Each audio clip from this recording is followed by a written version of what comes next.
Hello, മാങ്ങ ഉപ്പിലിട്ടതൊന്നും ഇഷ്ടമില്ലാത്ത മലയാളികൾ ചുരുക്കമായിരിക്കുമല്ലേ. കുറച്ച് മാങ്ങ കിട്ടി, അപ്പോൾ വിചാരിച്ചത് ഉപ്പിലിട്ട് വെക്കാണ്. അപ്പോൾ സീസൺ കഴിഞ്ഞാലും നമുക്ക് അച്ചാറൊക്കെ ഇടണമെങ്കിൽ എടുത്തിട്ട് അച്ചാർ ഇടാമല്ലോ എന്ന് വിചാരിച്ചു. അപ്പോൾ ഞാൻ നല്ലപോലെ തുടച്ചെടുക്കണം കേട്ടോ, കഴുകിയിട്ട് നല്ലപോലെ തുടച്ചെടുക്കണം. അല്ലെങ്കിൽ വെള്ളത്തിൻ്റെ അംശം ഉണ്ടെങ്കിൽ നമുക്ക് ഈ ഉപ്പിലിട്ടതൊക്കെ പൂപ്പൽ വരും.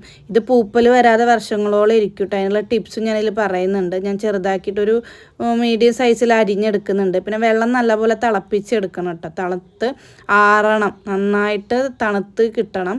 തിളച്ചതിന് ശേഷം ഞാനൊരു ചില്ല് ഗ്ലാസ്സിലേക്ക് ഇടുന്നത്, ചില്ല് പാത്രത്തിലേക്ക് ഇടുന്നത്, ഇടുന്നതായിരിക്കും നല്ലത്.